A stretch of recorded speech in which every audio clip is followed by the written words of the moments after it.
திருச்சிற்றம்பலம். ஆடும் வரிவேல் அணி சேவல் என பாடும் பணியே பணியாய் அருள்வாய். தேடும் கயமா முகனை செருவில் சாடும் தனி யானை சகோதரனே. திருச்சிற்றம்பலம். தென்னாடுடைய சிவனே போற்றி, என் நாட்டவர்க்கும் இறைவா போற்றி, ஏகம்பத்துரையந்தாய் போற்றி, பாகம்பெண்ணூறு ஆனாய் போற்றி, பராய்த்துறை மேவிய பரனே போற்றி, சிராப்பள்ளி மேவிய சிவனே போற்றி, அண்ணாமலையமண்ணா போற்றி, கண்ணாரமுத கடலே போற்றி, காவாய் கனகத்திரளே போற்றி, கைலை மலையானே போற்றி போற்றி, வெற்றிவேல் முருகனுக்கு அரோகரா. திருச்சிற்றம்பலம்.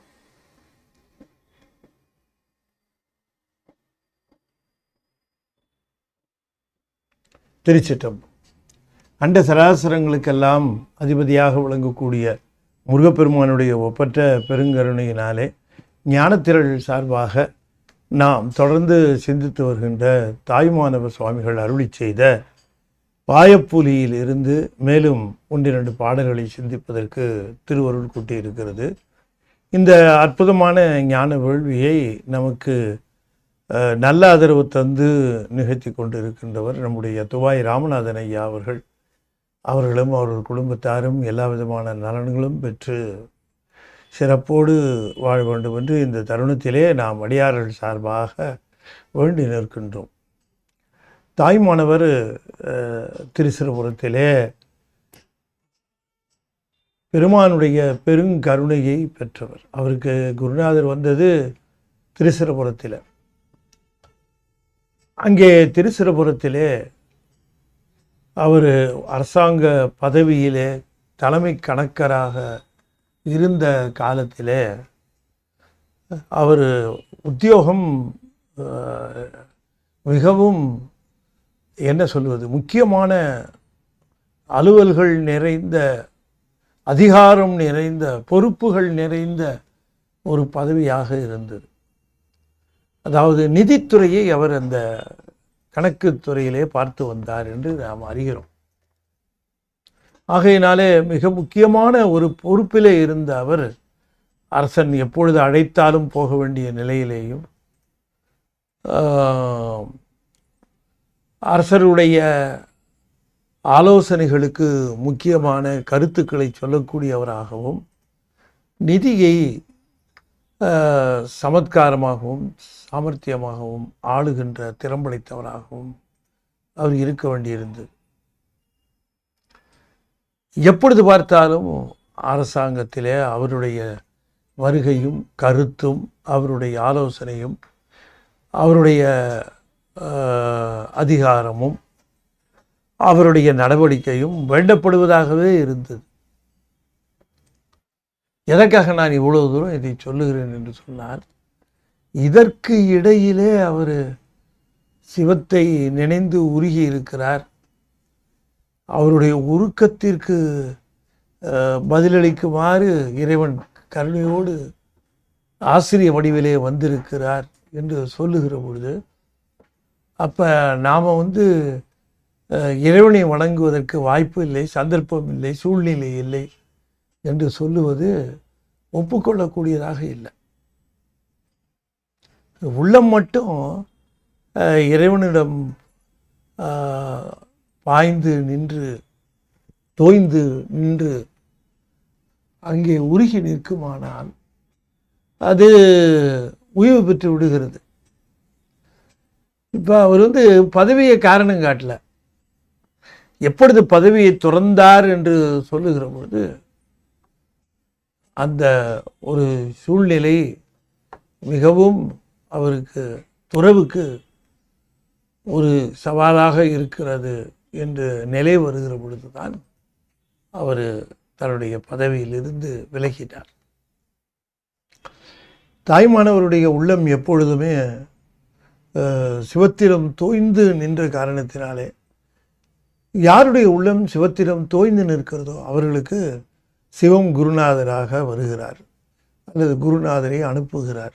எப்படி வேணால் சொல்லலாம்.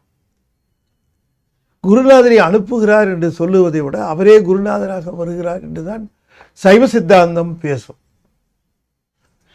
உள்ள முழுக்க தாய்மானவர் மேலே தான் இருந்தது. இன்னும் சொல்லப்போனால் அந்த தாய்மானவர் திருக்கோயிலில் எழுந்தருள் இருக்கக்கூடிய அந்த தட்சிணாமூர்த்தியிடமே இருந்தது. அந்த தட்சிணாமூர்த்தியிடம் அமர்ந்து என்றைக்கு எனக்கு குருநாதர் வருவாரோ என்று என்னுடைய இந்த குறை தீருமோ என்று இந்த பிறவி எடுத்ததனுடைய பயன் கிட்டுமோ என்று நாள்தோறும் அந்த விண்ணப்பத்தை அவர் செய்து கொண்டே இருந்தார். அந்த விண்ணப்பம் இறைவனுடைய திருச்செவியில விழுந்த காரணத்தினாலே தான் அவருக்கு மிக அற்புதமான அந்த அனுபவம் வாய்த்தது. அந்த அனுபவத்தை தான் இந்த பாடல்ல குறிப்பிடுகிறார். அதாவது அவருக்கு குருநாதர் மௌனகுருவாக வந்தார், குருநாதராக வந்தார் என்று அவருக்கு தெரியும். ஆனால் குருநாதராக அவருக்கு வருகிற பொழுது அவருக்கு எப்படி காட்சி தந்தார் அப்படிங்கிற அந்த செய்தியை இங்கே குறிப்பிடுகிறார். எப்படி அவருக்கு தோன்றினார். ஒவ்வொரு நாளும் அந்த தாய்மானவர் அந்த திருக்கோயிலுக்கு போகிற பொழுது தட்சிணாமூர்த்தி, இன்றைக்கே நீங்கள் போனீங்கன்னா திருச்சிரபுரத்திலே தாய்மானவர் திருக்கோயிலிலே அந்த கல்லாலின் புடை அமர்ந்த நான்மறை ஆரங்கம் கற்றுகல்வி வல்லார்கள் நால்வருக்கும் வாக்கிறந்த பூரணமாய் வீற்றிருக்கின்ற கோலத்தை நீங்கள் பார்க்கலாம். அப்படி ஒரு அற்புதமான ஒரு கோலம். அங்கதான் அவன் அந்த தியானம் செய்வார், அதையே உற்று நோக்குவார், அங்கேயே கண்ணீர் பெருக்குவார். இறைவனுடைய கருணையை நினைக்கிற பொழுது கண்ணீர் நிச்சயமாக வரும். அந்த கண்ணீர் தேவை குறித்து வருவதில்லை, இறைவனுடைய கருணை குறித்து வருவது. அந்த கருணையை நினைந்து நினைந்து ஊற்றெழும் கண்ணீர் அதனால் நனைந்து நனைந்து என்று சொல்லுவது போல அந்த நினைந்து நினைந்து உள்ளம் உருகுகிற தன்மையுடையவராக தாய்மானவர் விளங்கினார். அப்பொழுது அவருக்கு குருநாதர் தோன்றினார். ஒரு நாள் எப்படி தோன்றினார்னு சொல்லுகிறார். அந்த குருநாதரை தாம் கண்ட காட்சியிலே தாம் வியந்த விதத்தை அவர் இந்த பாடலிலே குறிப்பிடுகின்றார். அறியாத என்னை அறிவாயும் நீ, அறியாத என்னை அறிவாயும் நீ என்று அகம்புறமும் பிரியாது அறிவித்த பேரறிவாம் சுத்த பேரொளியோ, குறியாத ஆனந்த கோவோ அமுதருள் குண்டலியோ, சிறியேன் படும் துயர் கண்டு கல்லால் நிழல் சேர்ந்ததுவே.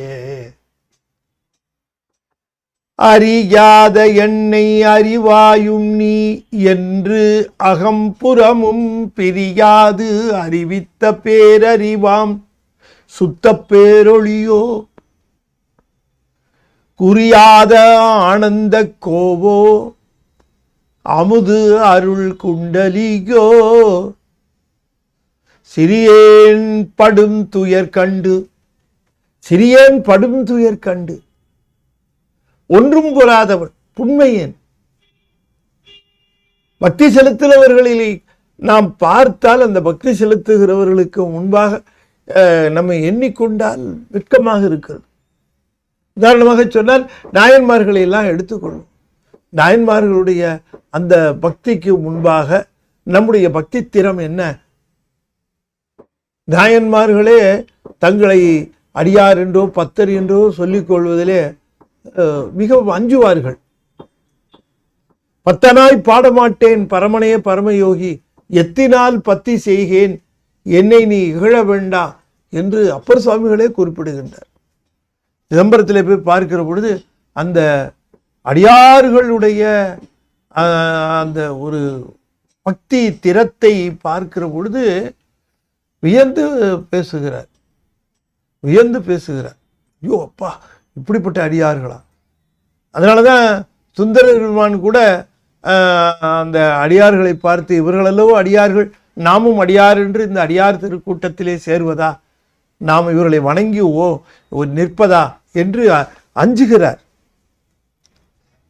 ஆகையினாலே தாய்மானவர் தன்னை குறிப்பிடுவதை நீங்கள் பாருங்கள். சிறியேன் என்கின்றார். சிறியேன் என்றால் அல்பன், புண்மையன். எதில் என்று கேட்கிற பொழுது அவர் வகித்த பதவி என்ன, அவர் இருந்த நிலை என்ன, அவருடைய பக்தி என்ன, அவருடைய திறம் என்ன, இதையெல்லாம் பார்க்கிற பொழுது தனக்கு அவையெல்லாம் ஒரு பொருட்டல்ல. அவற்றை வைத்து ஒருவரை பெரிய மனிதர் என்று எடை போட முடியாது. பெரியவர் என்று எதை வைத்து எடை போடலாம் என்று சொன்னால் ஈஸ்வரிடம் காட்டுகின்ற அன்பை வைத்துத்தான் சொல்ல முடியும். அதனாலதான் பெரிய புராணம் என்று அதற்கு பெயர். அப்படி பெரியவர்களுடைய புராணமாக அது விளங்குவதனாலே பெரிய புராணம். அப்ப இந்த பெரியவர்கள் என்று சொல்லுகிறவர்கள் பக்தியினாலே அன்பினாலே சிறந்து ஓங்குகிறவர்கள் பெரியவர்களே தவிர பதவியினாலேயோ புகழினாலேயோ செல்வத்தினாலேயோ ஒருவரை பெரியவர் என்று சொல்லிவிட முடியாது. ஆகையினாலே நான் இன்னும் பக்தியிலே மிகவும் கீழான நிலையிலே இருக்கிறவனாகையினாலே தன்னை சிறியேன் என்றே சொல்லிக் கொள்ளுகிறார். அடியேன் சிறியேன் என்றே தன்னை குறிப்பிட்டுக் கொள்ளுகிறார். ஏழையேன் எளியேன் என்றெல்லாம் அப்பர் சாமி தன்னை குறிப்பிட்டுக் கொள்வார் தன்னை சொல்லுகிற பொழுது. சுந்தரமூர்த்தி சாமி சொல்லுகிறார், அழுக்கு மெய்வுடன் திருவடி அடைந்தேன், அதுவும் நான் படப்பாலதொன்றானால் புழுக்கை வாரியும் பால் கொள்வர் என்று குறிப்பிடுகின்றார்.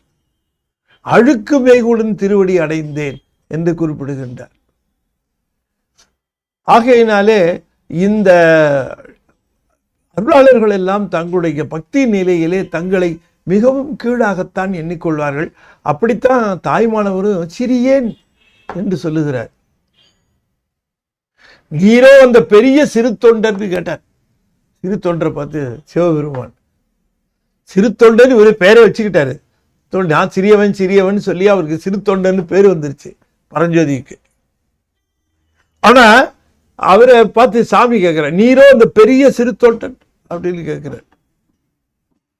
நீரோ அந்த பெரிய சிறு தொண்டன் என்று கேட்கிறார். அப்ப அந்த மாதிரியாக ஒரு புண்மை நிலை அந்த பக்தியில தம்மை தாழ்வாக எண்ணிக்கொள்வது அது அருளாளர்கள் எப்பொழுதும் செய்வார்கள். அப்படித்தான் இவரும் சிறியேன் படும் துயர் கண்டு. அப்ப சிறியேன் படும் துயர் என்றால் என்ன துயரப்பட்டார்?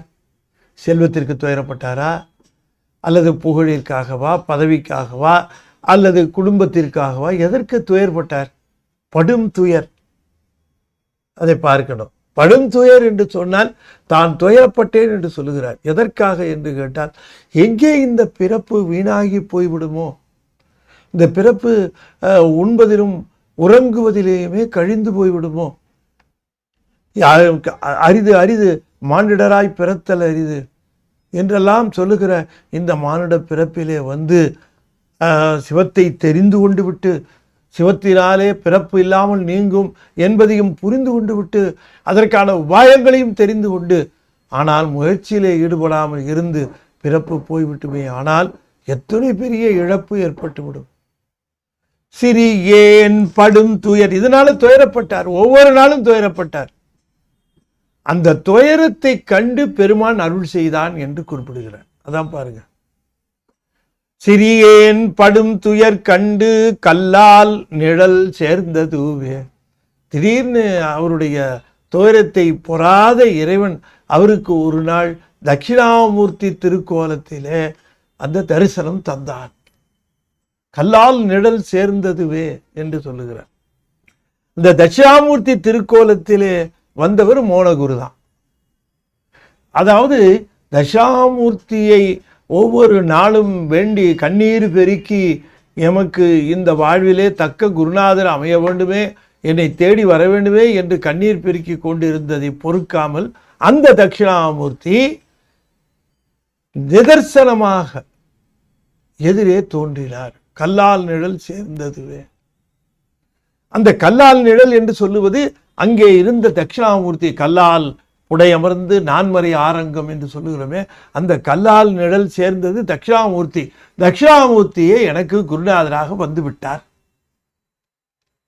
அவரே குருநாதர். ஏன்னா அவர்கிட்ட தான், அதனால தான் அந்த தென்முக கடவுளை பற்றிய தனியா சுவாமி சின்மயானந்த குரு என்று பதிகம் பாடியிருக்கிறார். அந்த லைஃப் ஜாஸ்தி. அதனால நான் அங்கே இருந்து தினமும் கண்ணீர் பெருக்கினேன், தினமும் அழுது சோர்ந்தேன். அப்படி அதனை கண்டு பொறாத அவர்தான் தட்சிணாமூர்த்தியே வந்து சேர்ந்தார். கல்லால் நிழல் சேர்ந்ததுவேனார்.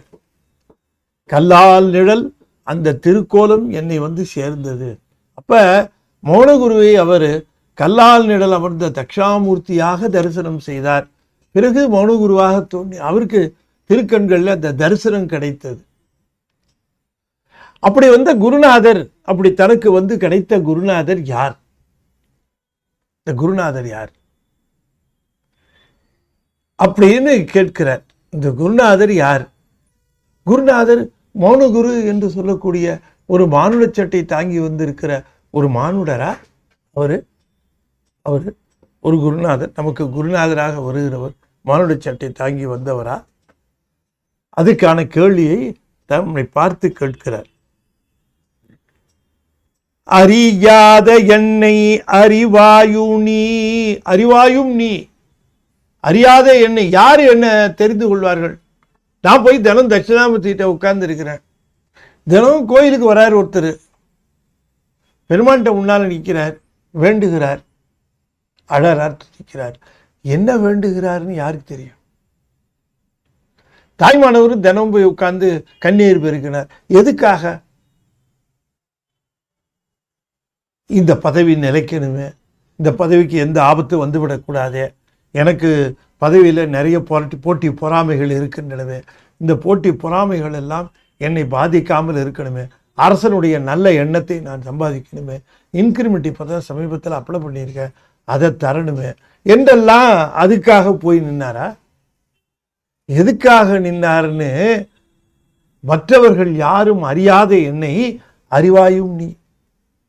நான் எதுக்காக வந்து நிற்கிறேன்னு சாமிகிட்ட போய் நம்ம நிற்கிறோன்னு வச்சுக்கோங்களேன், சாமிக்கு நம்ம எதுக்காக வந்து நிற்கிறோன்னு தெரியாது. அவருக்கு அவரை பார்க்கணும்னு போகிறோன்னு வச்சுக்கோங்களேன், அப்போ அவருக்கு தெரியாத நம்ம பார்க்கணுன்னு தான் வந்திருக்கிறான், வேற ஒன்று கேட்கறதுக்காக அவன் வரல, நம்ம பார்க்கறதுக்காக வந்திருக்கிறான்.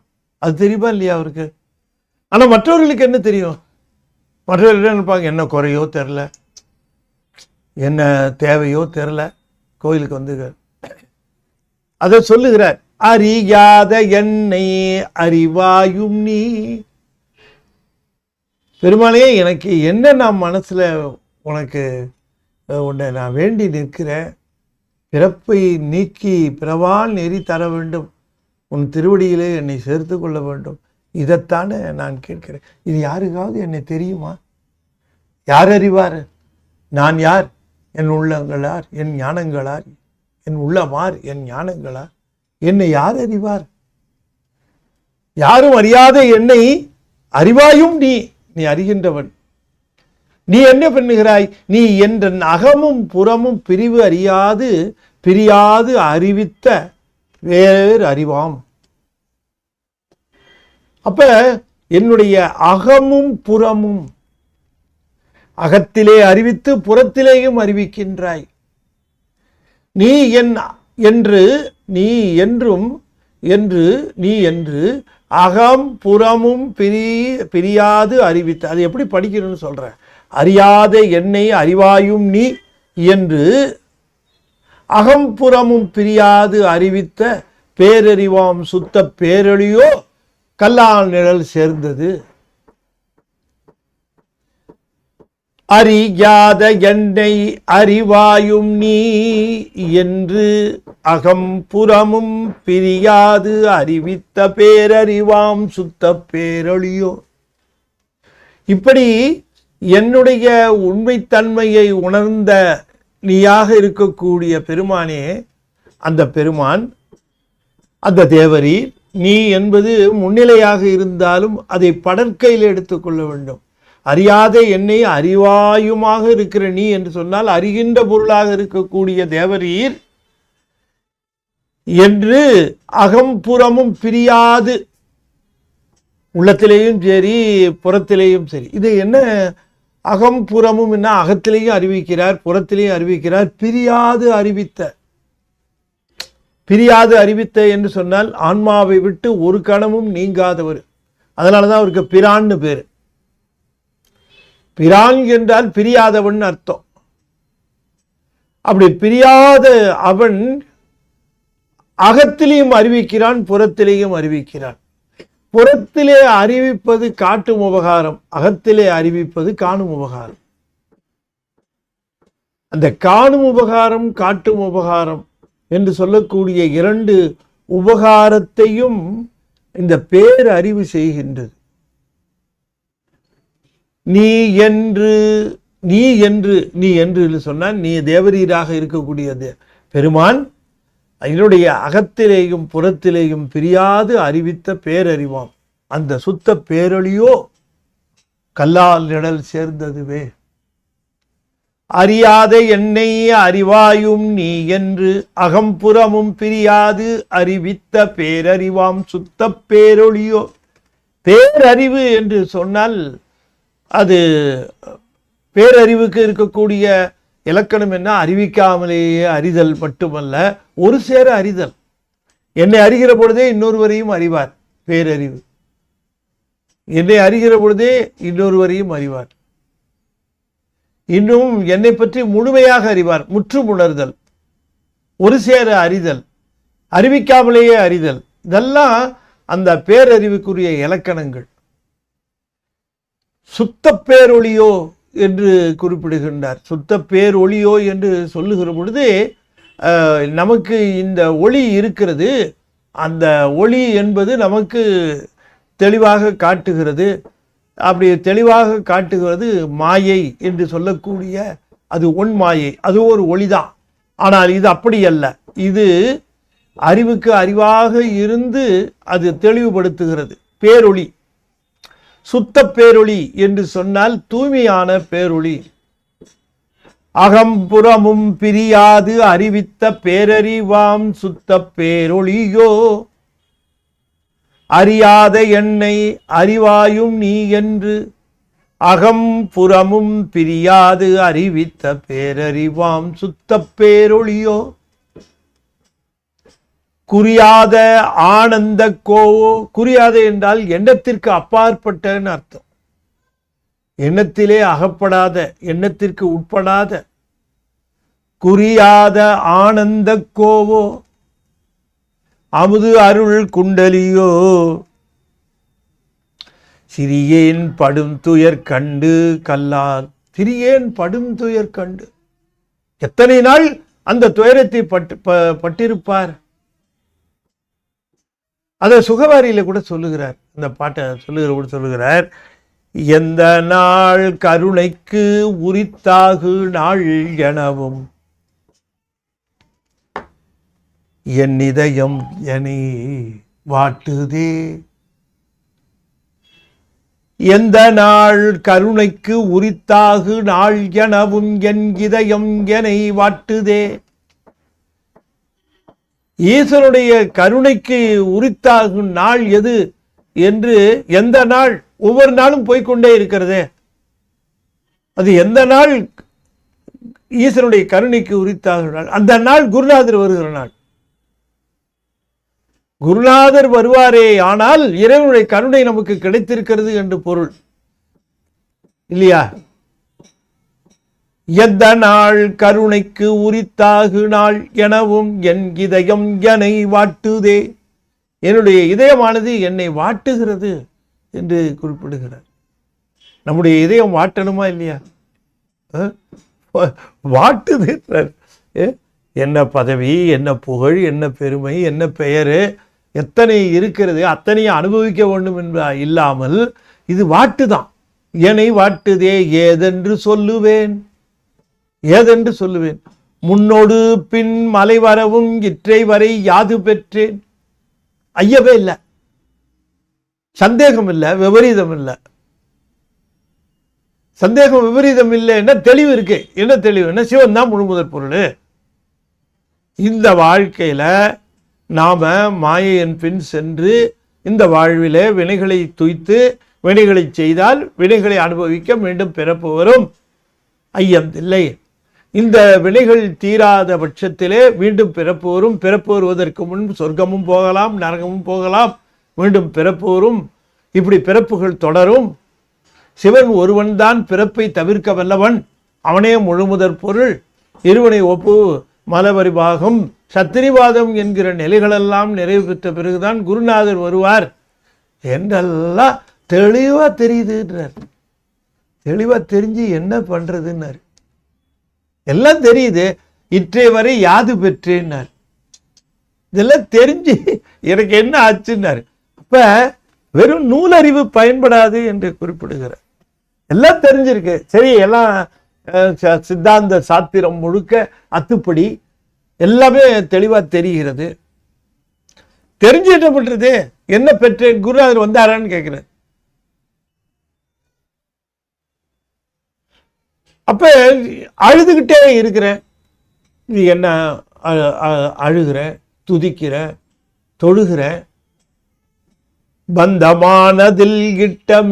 இது ரொம்ப பிராக்டிக்கலா சில கேள்விகளை கேட்கிறார். முன்னோடு பின்னா முரண்பட்ட நிலையில எனக்கு எந்த ஐயமும் கிடையாது. நெறி தெரிஞ்சு போச்சு, தலைவர் தெரிஞ்சு போயிட்டாரு, ரூட்டு தெரிஞ்சிருச்சு, எதனால துன்பம்னு தெரிஞ்சு போச்சு, விட முடியல. யாது பெற்று நிற்றை வரை நீக்கிறதுக்கு குருநாதர் வல்லியே, எல்லாம் தெரியும். அப்ப பந்தமானதில் கிட்ட மெழுகாகி உள்ளம் பதைத்து பதைத்து உருகவோ, பரம சுகமானது பொறுப்பரிய துயரமாய் பலகாலும் மூர்ச்சிப்பதோ. பரமசுகம் அடைய வேண்டும் என்பது தானே சிவநெறியில காட்டுவது. ஆனந்த நிலையில இருக்கக்கூடிய பெருமான் என்று தானே சிவத்தை சொல்லுகிறார்கள். சிவபெருமான ஆனந்த ரூபன். அப்ப சிவபெருமானை நினைத்தால் ஆனந்தம் தானே வரணும். அழுதுகிட்டே இருக்கணுமா? பதைத்து பதைத்து உருகிறதா சிவானந்தம்? அதுவா பரமசுகம்? அதுவும் பந்தமானதில் இட்ட நெருப்புல இட்ட மெழுகு போல உள்ளம் பதைத்து பதைத்து ஐயோ என்னாகுமோ என்னாகுமோ என்னாகுமோன்னு உருகி உருகி துடிப்பதுவா பரமசுகம்? இல்ல துயரம் அதிகமாக போய் என்ன செய்வதுன்னு தெரியாமல் பலகாலம் மூர்ச்சித்து விழுந்து பிறகு எழுந்து ஆசுவாசப்படுத்தி அப்படி நிற்பது தான் பரமசுகமா? கேட்கிறார் பாருங்க. இதல்லையே பரமசுகம். சிவானந்தத்தை, சிவத்தை ஆனந்தமா இருக்க வேண்டாமா? சிவத்தை எண்ணுகிறவர்கள், சிவத்தை நினைக்கிறவர்கள், சிவத்திடமே நான்லாம் அழுகிறேன், ஏன் அழணும் அப்படின்னு கேட்கிறேன். ஒன்னு எனக்கு நீதான் முழுமுதற் பொருள், நீதான் தெளிவான பொருள்னு தெரிஞ்சு போச்ச, அப்புறம் எதுக்கு அழுக வரணும்னு கேட்கிறேன். அவரு ரொம்ப பிராக்டிக்கலா டெக்னிக்கலா கேட்கிறார். பதைத்து பதைத்து உருகவோ பரமசுகம், பந்தமானதில் இட்ட மெழுகாகி உள்ளம் பதைத்து பதைத்து உருகவோ பரமசுகம். பொறுப்பரிய துயரமாய் இன்னும் சில பேர் மூர்ச்சித்து மூர்ச்சித்து மயக்கமடைந்து விடுகிறார்கள். ஏன்னு கேட்டா என்னால தாங்க முடியல, அவசமாகி விடுகிறேன் அப்படிங்கிற. இதுவா பரமசுகம்? இல்லையே. கேட்கிறார் பாருங்க கேள்வி. சிந்தையானதும் அறிவை, என்னுடைய சிந்தையில என்ன இருக்கிறது, நான் இப்படியெல்லாம் கேள்வி கேட்கிறேனே அப்படின்ட்டு இவன் நம்ம கேள்வி கேட்கிறானேன்னு நீ நினைக்காம எனக்கு தோன்றுகின்ற ஐயங்களை கேட்கிறேன் என்பதை நீ அறிவை. என்னுடைய சிந்தையானதும் அறிவை அறிவாய், நீ அறிந்து கொள்வாய். உனக்கு சொல்ல வேண்டியதில்லை யாரும் சிந்தையானதும் அறிவை, என் அறிவில் அறிவான தெய்வம் நீ அன்றி உளதோ.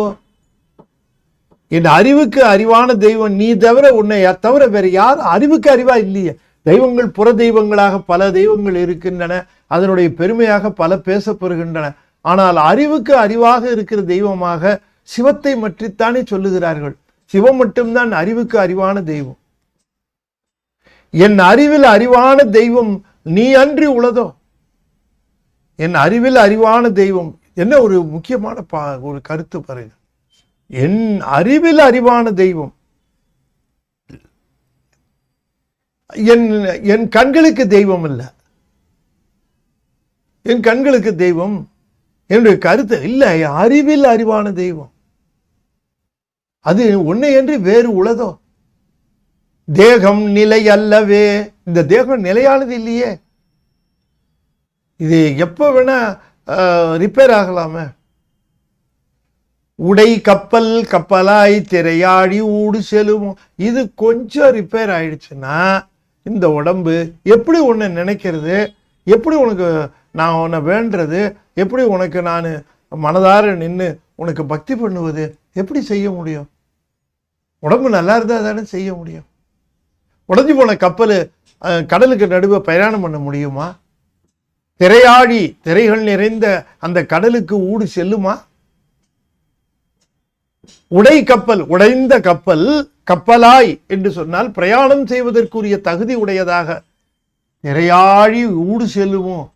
அலைகள் நிறைந்த. என்னவோ இன்னைக்கு உடம்பு நல்லா இருக்கு, நான் உன்ட்ட நின்று இத்தனையும் பேசுறேன் கேட்கிறேன். நாளைக்கே உடம்புக்கு ஏதாவது, இந்த உடம்பு உயிர் இருக்கும் ஆனா உடம்பு தகுதி இல்லாமல் போகுமானால் நான் எப்படி உன்கிட்ட விண்ணப்பிப்பேன்? சொந்தமாய் ஆண்ட நீ அறியார்கள் போலவே துன்பத்தில் ஆழ்த்தல் முறையோ. பெருமாளே, நீ அறிவிக்காம எனக்கு இத்தனையும் தெரிஞ்சிருக்காது. நீ ஆண்டாய், நீ ஆண்டு கொண்டதுனாலே உன்னையே தேடி வந்தேன். அப்புறம் இப்போ ஒன்றும் தெரியாதவ மாதிரி இருந்தா என்ன அர்த்தம் இல்லையா? அப்ப அடியான் என்று ஆளுகிற பொழுது உனக்கு தெரியலையா இவன் அறிவற்றவன்? இப்ப சொந்தமாய் ஆண்டு, உனக்கே சொந்தம் என்று நீ ஆண்டு இப்பொழுது அறியார்கள் போலவே துன்பத்தில் ஆழ்த்தல். இப்போ ஒன்றும் தெரியாத மாதிரி நீ இருந்தேன்னா நான் என்ன செய்வேன்? பெருமானே, உடம்பு நல்லா இருக்கிற பொழுதே குருநாதர் கொடுத்துரு. குருநாதருக்கு துதி செய்யணும், குருநாதரை வணங்கணும், குருநாதருக்கு பூஜை பண்ணணும், குருநாதருக்கு தொண்டு செய்யணும். இதுக்கெல்லாம் இந்த உடம்பு இருக்கணும். நீ என் உடம்பெல்லாம் உனக்கு பிறகு குருநாதரை கொடுத்துட்டேன்னா நான் என்ன செய்வேன்? பெருமானே, சுத்த நிர்குணமான பரதெய்வமே பரம் சோதியே சுக கடலேகிறார்.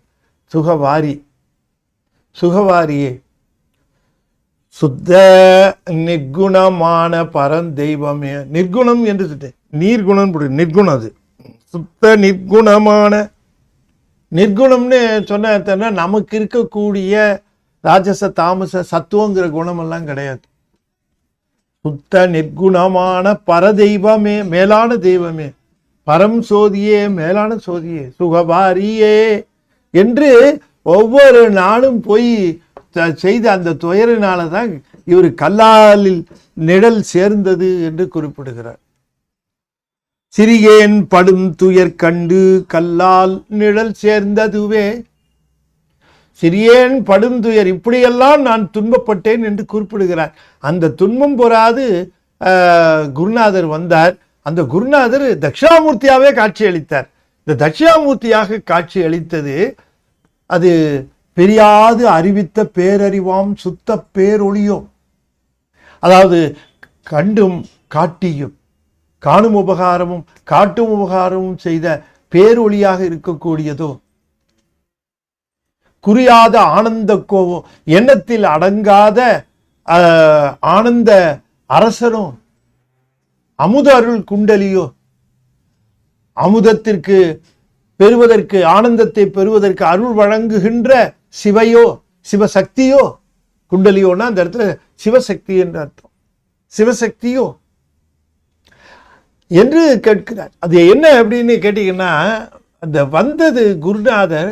இந்த குருநாதர் வந்த மௌனகுரு சிவம் என்பதற்கு பாருங்க, அந்த சிவம் எப்படி விளங்கும்னா சொரூப நிலையிலே அதுக்கு தடத்த நிலைக்கும் சொரூப நிலைக்கும் வேறுபாடு. சொரூப நிலையில் அதுக்கு பரவழி சிவம் என்று பெயர். பரசிவம், சிவம். அதுக்கு அது தடத்த நிலைக்கு வருகிற பொழுது உயிர்களுக்கு கண்டும் காட்டியுமாக அதை செய்கிற பொழுது அதற்கு பதி என்று பெயர். அதற்கு பதி என்று பெயர். உயிர்களை வினையில் செலுத்தி பிறகு சிவத்தை நோக்கி செலுத்துகிற பொழுது அதற்கு சக்தி என்று பெயர். எனவே வந்திருப்பது அருளா, இல்லது பதியா, இல்லது சிவமா அப்படின்னு கேட்கிற. சிவத்தினுடைய 3 நிலைகள்ல எந்த நிலையாக இதை எடுத்துக்கொள்வது என்று கேட்கிறார்.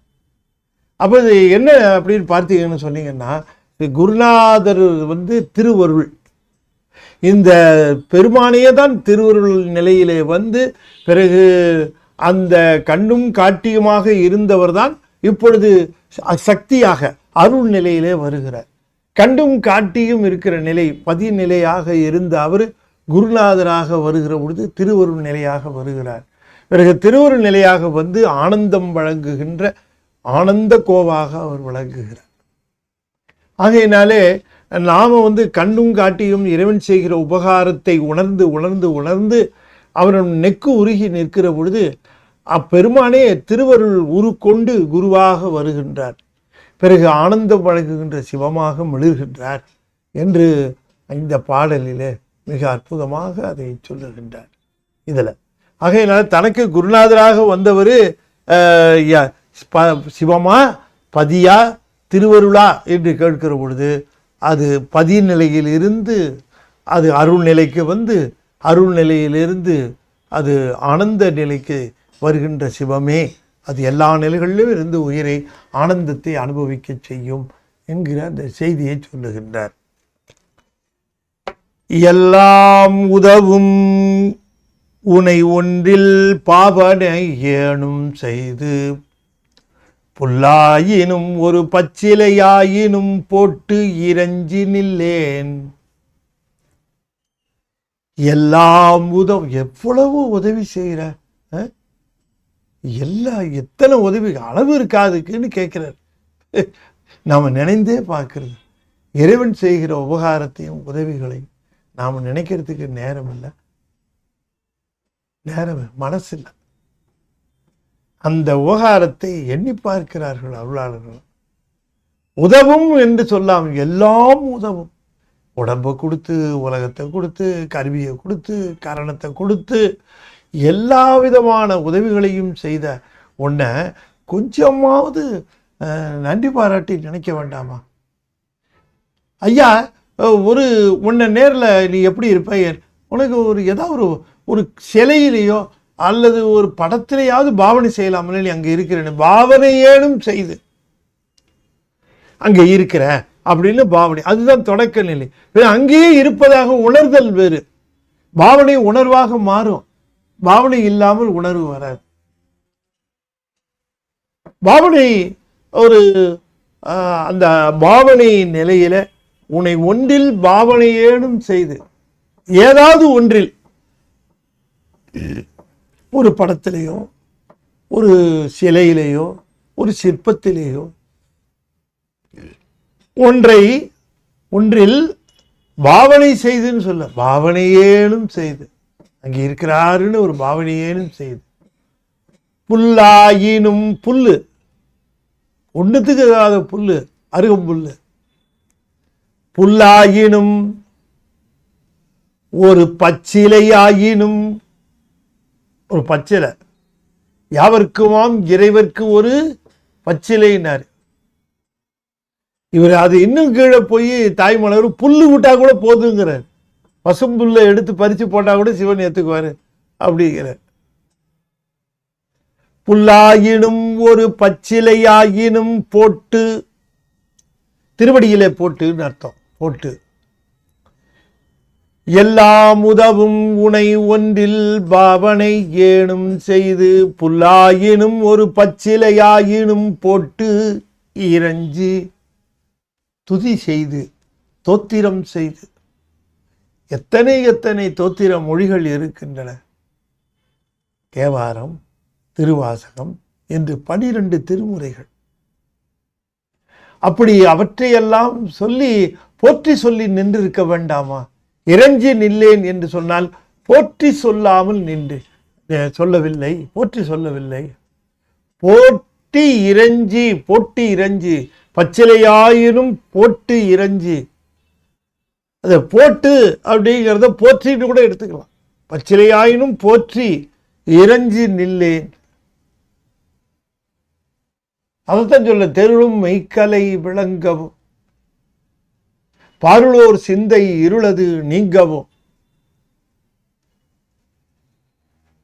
தமிழ் மறை அளிப்பவர்தாம், அளிப்பவர்தாம்.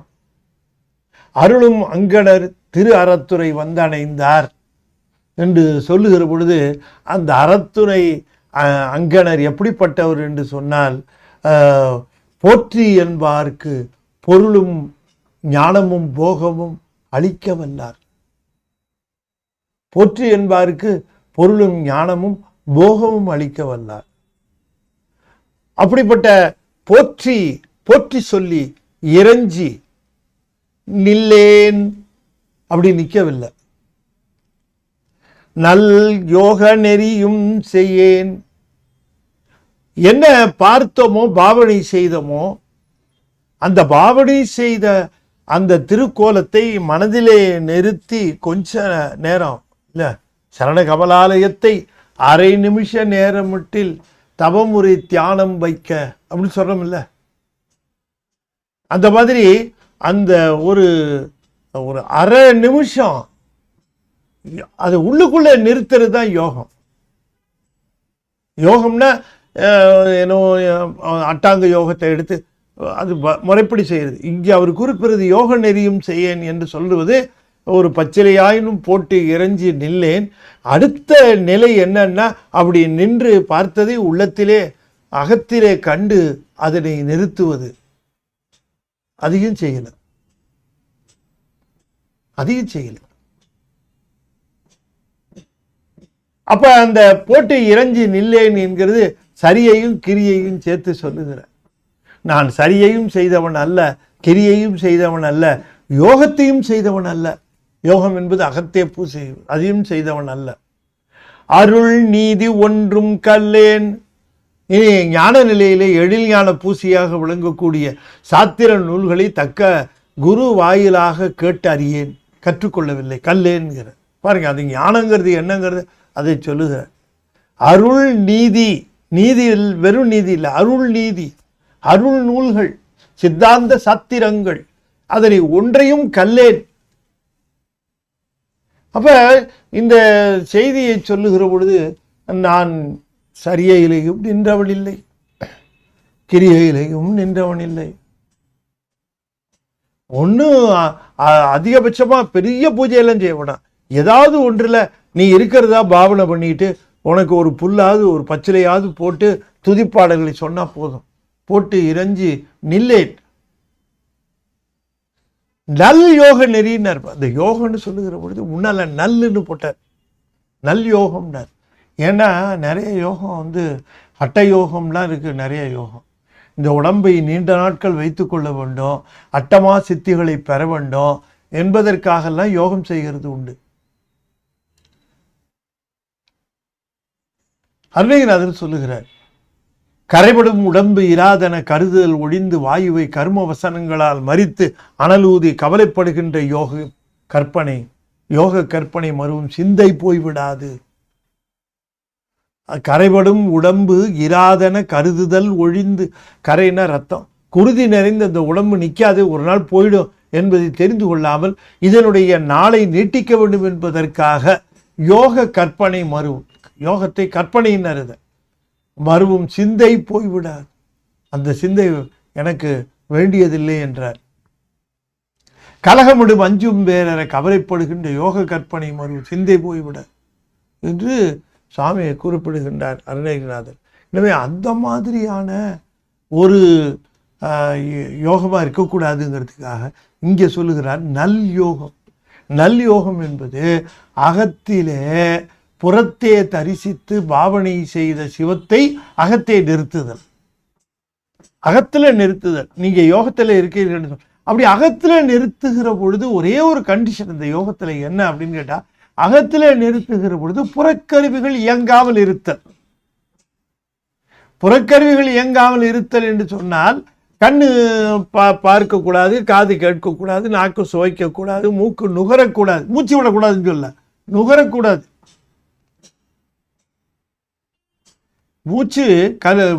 மூக்கு நுகரக்கூடாது. மெய் ஸ்பரிசம் இந்த மாதிரியான 5 புறத்தே செயல்படாமல் அடங்க அகத்தே அந்த பெருமானை நிறுத்தி வழிபடுதல், அதுதான் யோகம், அதுதான் நல் யோகம். அதை திருமுருகாட்டுப்படையில் சொல்லுகிற பொழுது ஓவரை இமைக்கும் சேன்விளங்கு அவிரொளி. கண்ணு காது எல்லாம் நிறுத்துறது கஷ்டம், அதெல்லாம் சொல்ல முடியும். கஷ்டம்னு சொல்றதெல்லாம் நம்மளா சொல்றது. ஒன்று ஆழ்ந்து படிச்சுட்டு இருக்கோம்னு வச்சுக்கோங்க, ஒன்று ஆழ்ந்து பார்த்துட்டு இருக்கோம், படிச்சுட்டு இருக்கோம். இப்ப நடந்தது ஒருத்தர் சமீபத்தில் செல்லை வச்சுக்கிட்டு பார்த்துக்கிட்டே இருக்கிறான். அதுல என்னவோ பார்க்குறான், என்ன பார்க்குறானோ இறைவனுக்கு தான் பார்த்துக்கிட்டே இருக்கான். அவன் பக்கத்துல பொட்டி வச்சிருக்கிறான். ஏர்போர்ட்ல தான் சொல்றேன், பக்கத்துல பொட்டி வச்சிருக்கான். இங்க உட்கார்ந்து இருக்கிறான். அதை அந்த செல்லை பார்க்குறான், ஆழ்ந்து பார்க்குறான். கொஞ்ச நாளையில பார்த்தா பக்கத்தில் இருக்கிற பொட்டியை ஒருத்தன் உட்கார்ந்து அதை எடுத்துக்கிட்டு அவன் போயிட்டான். திடீர்னு பார்க்குறான், லக்கேஜை காணும். என்னங்க, அவனுடைய கண்ணு இங்கே அதில் ஒன்று ஸ்பரிசெல்லாம் போயிடுச்சு. ஒருத்தன் உட்கார்ந்த சத்தம் காதில் விடலை, எல்லாமே ஒரே இடத்துல பாயிண்ட் ஆயிடுச்சுல்ல. அப்ப என்னன்னு கேட்டீங்கன்னா, புலன்கள் நாம எதை முக்கியம் நினைக்கிறோமோ அதுல போய் பொருந்தும். நீங்க உள்ளத்துல இருக்கக்கூடிய சிவத்துல முக்கியம்னு நினைச்சா புலன்கள் எல்லாம் வெளியில போய் பொருந்தாது, அதெல்லாம் முக்கியம் இல்லைன்னு. ஒரு காட்சி நமக்கு முக்கியம் இல்லைன்னு தோணுதுன்னு வச்சுக்கோங்களேன், கண்ணு அதுல சரியா கூர்ந்து இருக்காது. ஒரு பேச்சே சொல்ற, ஒருத்தர் பேசிட்டு இருக்காரு, நமக்கு அது முக்கியம்னு தோணலை, அவர் என்ன பேசுறேன்னு தெரியாது, சத்தம் காதுல விழுந்துகிட்டே இருக்கும். இத்தோடு என் உரையை முடித்துக் கொள்கிறோம் உங்களுக்கு காதல அப்படின்னு அது வரைக்கும் காதல அவர் பேசிட்டு இருந்த இந்த உரை, ஏன்னா அத்தோட உரையை முடித்துக் கொள்ளுதான் இவனுக்கு ரொம்ப இன்ட்ரெஸ்டடு. அது மட்டும் அவனுக்கு காதல விழுது. எதை ப்ரையாரிட்டி நினைக்கிறோமோ அதுதான் புலன் போய் பொருந்துது. நம்மளும் சிவம் ப்ரையாரிட்டின்னு நினைச்சோம்னா புலன்கள் போய் அங்க நின்று உள்ள போய் பொருந்தோம் எல்லாம். அதுதான் இதை கூர்மை பார்க்க வேண்டும். அதனால நல் யோகம் என்றார். நல் யோக நெறியும் செய்யேன் அருள் நீதி ஒன்றும் கல்லேன். அருள் நீதி என்று குறிப்பிடுகிறார். திருவருளால் அருள் நீதி என்று ஏன் சொன்னார்னா, திருவருளால் தரப்பெற்ற நீதினா நெறி, நீதினா நெறி, சைவ நெறி, சிவநெறி. நீதியால் உன்னை நினைக்க மாட்டேன் என்றெல்லாம் சொல்லுவார்கள். அப்ப அருள் நெறின்னு அர்த்தம். அருள் நீதி என்றால் அருள் நெறி ஒன்றும், அருள் நெறியை தருவது சித்தாந்த நூல்கள். அந்த சித்தாந்த நூல்களை குரு வாயிலாக பதி என்ன, பசு என்ன, பாசம் என்ன, பதிக்கும் பசுவுக்கும் என்ன தொடர்பு, பதிக்கும் பசுவுக்கும் எப்படி அந்த உறவு என்றெல்லாம் பல்வேறு செய்திகள், பாசம் ஏன் பசுவை பற்றியது, எப்பொழுது பாசம் விடும் பசுவை, இப்படியெல்லாம் பல்வேறு அந்த செய்திகள். இது தக்க குருவாயிலாக கேட்கிற பொழுது இது எழில் ஞான பூசை என்று சொல்லக்கூடிய ஞான பூசை. இது ஞானம். ஆகையினால நான் இது சரியை தவம் செய்யலைங்கிறார். தவம் செய்யலைங்கிறது சரியை பண்ணலை, கிரியை பண்ணலை, யோகம் பண்ணலை, இதெல்லாம் பண்ணலைன்னா எழிலான பூஜையை எப்படி பண்ணுறது? இன்னும் ஒரு முக்கியமான செய்தி என்னன்னு கேட்டால், நேர அருள் நீதி கேட்பதில் பயன் இல்லை. நேராக நான் சித்தாந்த சாஸ்திரமே படிச்சுக்கிறேன் அப்படின்னு சொல்லு. நீங்கள் ஒவ்வொரு கேள்வியாக கேட்போம், 1000 ரூபா பரிசு, 2வது கேள்விக்கு 2000 ரூபா பரிசு, 10வது கேள்வி நீங்கள் சொல்லிட்டீங்கன்னு சொன்னால் 1 கோடி ரூபா பரிசு. நீங்கள் 10வது கேள்வியே கேளுங்களேன், நான் பதில் சொல்லிடுறேன், 1 கோடி ரூபா கொடுத்துருங்கன்னு கேட்குற மாதிரி நான் அருள் நீதியை நேராக போய் கேட்டு தொண்டு செய்யணும், பூஜை செய்யணும். அதுக்கு இல்லாமல் உள்ளத்தில் அகத்தில் வச்சு வழிபாடை தெரிந்து கொள்ள வேண்டும். அன்பினாலே உள்ளே வச்சு சும்மா நீங்கள் மற்றவங்க இந்த யோகன்னு சொல்லி பயமுறுத்தி வச்சுருக்கிறாங்க எல்லாரையும். யோகம்னா குண்டலியை கிளப்புதுங்கிறான். குண்டலியை கிளப்பி மேலே போய் உச்சியிலேருந்து துறன்னு ஊற்றுங்கிறான். எப்படி ஊற்றும் என்னங்க இவனு முழிச்சுக்கிட்டு நிற்கிறான். எல்லாம் ஒன்றும் don't worry about all those things, leave all those things. அதெல்லாம் வேண்டாம். சாமியை மனசில் உள்குதல், உள்ளே உணர்தல். இந்த உணர்கிற நிலை தான் அஞ்சையும் நீங்கள் ஓவரை இமைக்கும் சேன்விளங்கு அவிரொலின்னு திருமுருகாட்டுப்படையில் சொன்னது. ஓ அற என்று சொன்னால் சென்று தங்குதல் இல்லாமல் ஐம்பொறிகளும் வெளியே சென்று, ஒரே வரியில் சொல்லிட்டார் பாருங்க நக்கீரர். வெளியே சென்று தங்குதல் இல்லாமல், ஐம்பொறிகளும் வெளியே சென்று தங்குதல் இல்லாமல் இருக்கிற பொழுது உள்ளே ஒரு ஒளி தோன்றும், அக ஒளி. நீங்கள் உங்களுக்கு நீங்களே எக்ஸ்பீரியன்ஸ் பண்ணுவீங்க. ஆகையினால ஞானத்துக்கு நேராக வந்துடக்கூடாது. ஞானத்துக்கு நேராக வந்துடக்கூடாதுன்னா அருள்நீதி நூல்களை சரியே பண்ணியிருக்கணும், தொண்டு செய்யணும், பூஜை கொஞ்சம் பண்ண கற்றுக்கணும், சாமியை பாவனை பண்ணி பூஜை பண்ண கற்றுக்கணும், கொஞ்சம் உள்ளேயும் வச்சு வழிபட தெரிந்து கொள்ளணும். இப்படியெல்லாம் செய்து தான் அந்த அருள்நீதி நூல்களை கேட்க வரணுமே தவிர நேராக அருள்நீதி நூல்களையே நான் கேட்க வந்துடுறேன்னு கிளாஸில் சேர்றது அது வெறும் பாடம் படிக்கிறதுக்கு வேணால் உதவுமே தவிர அது சிவத்தை பெறுவதற்கு வாயிலாக அமையுமான். எவ்வாறு பரமே, ஏன்னா இப்போ அந்த அருள்நீதி கற்பதுனால தான் வருதுன்னு சொன்னால் கடைசி அதை ஒன்று மட்டும் பண்ணி சொல்லியிருக்கலாம். அருள்நீதி ஒன்றும் கல்லேன்னு சொல்லியிருக்கலாம். எதுக்கு பாவனை ஏனும் செய்து புல்லாயினும் பச்சிலையாயினும் போட்டு இறஞ்சி நில்லேன் யோக நெறியும் செய்யேன் அருள்நீதி ஒன்றும் கல்லேன் என்று சொல்லுகிறார்னா இப்படி வரிசையாக வர வேண்டியது. எவ்வாறு பரமே, பரமே என்றால் விழி, அது கூப்பிடுகிறார். பரம்பொருளாக இருக்கிற பெருமானே எவ்வாறு பரகதி காண்பதுவே, பரமான மேலான கதியை நான் எவ்வாறு காண்பது, எவரீர் அருள் செய்ய உண்டு. இதில் நான் எதுவுமே செய்கிறது இல்லையே, நான் எவ்வாறு பரகதியை காண்பது என்று கேட்கிறார். அப்படின்னா பரகதியை பெறுவதற்குரிய நெறி இந்த தவம், சரியை கிரியை யோக ஞானம்தான் அப்படிங்கிறத அது விரும்பும் சரியை முதல் விரும்பு ஞானம் முதல் மெய்ச்சரியை முதல் ஞானம் இவை நான்கும் அரும்பும் மலர் காய்கனி போல் என்றோ பராபரமே என்று சொல்லுகிறார். பராபர கண்ணியில் சொல்லுகிறார்.